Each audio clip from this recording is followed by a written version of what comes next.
Tunisie numérique a mené une série d'interviews auprès des familles tunisiennes pour savoir comment elles gèrent leur budget en ces temps de crise que traverse le pays.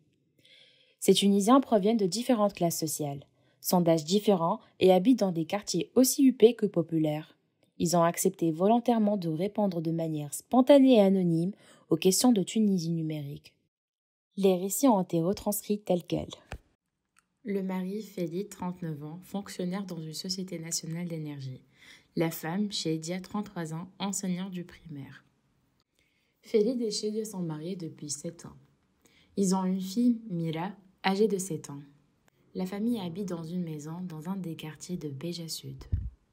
Félix se confie à nous. Nous vivons dans une modeste maison qu'on a financée grâce à un crédit bancaire sur 20 ans. Il nous reste encore 8 ans pour rembourser totalement la maison. La voiture que nous possédons est en leasing. Avec le crédit bancaire et le leasing, nos payes fondent comme neige au soleil. Plusieurs années de privation nous attendent encore. Félix est originaire de la région de Hawari de Béja Sud. Il est issu d'une famille modeste. Il a fait ses études universitaires dans une université de la capitale. Félix nous donne plus de détails. Je suis un ancien étudiant du campus, et précisément de la FSEG. Après ma maîtrise, j'ai roulé ma bosse pour travailler et gagner ma vie. J'ai connu plusieurs mois de chômage avant de travailler comme ouvrier dans une société privée. C'était du pur esclavagisme. J'ai quitté au bout de quelques semaines.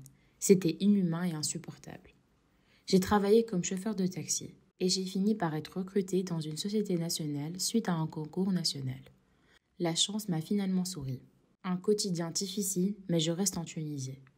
Félix continue. Malgré les augmentations salariales récentes, la vie est devenue impossible.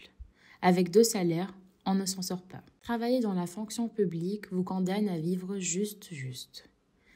Gérer le budget familial est mission impossible. Cheidia prend la parole. C'est vrai que la fonction publique est synonyme de sécurité, surtout après ce qu'on a vécu durant la crise sanitaire. Mais je dois vous avouer que je n'y vois aucune lueur d'espoir. Il n'y a plus d'avenir. Tout est devenu cher et le pays est en régression continue. Cheidia continue avec ferveur. Il n'y a pas mieux que moi pour vous parler de la dégradation de l'enseignement public au profit du privé. Les parents qui ont de l'argent iront vers le privé et garantissent ainsi l'avenir de leurs enfants. Et tant pis pour les autres. Rilja Dimoud. Cheidia rajoute.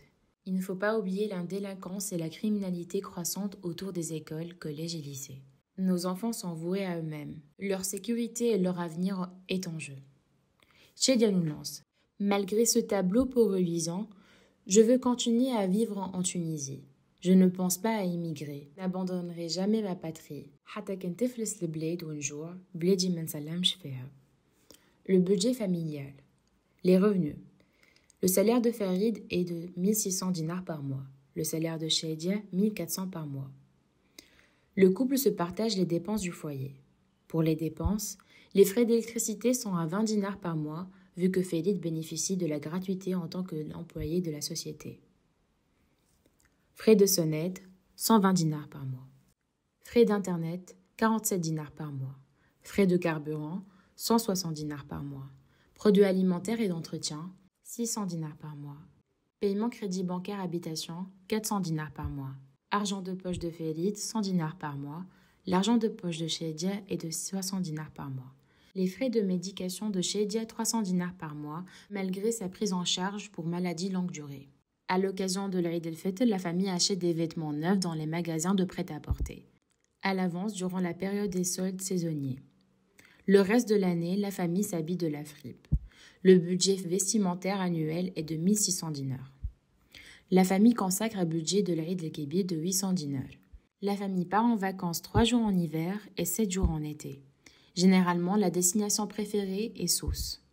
Grâce à l'amicale de la société de Farid ou celle de l'enseignement de Cheidia, le budget vacances est assez réduit et la famille peut séjourner dans les hôtels de qualité.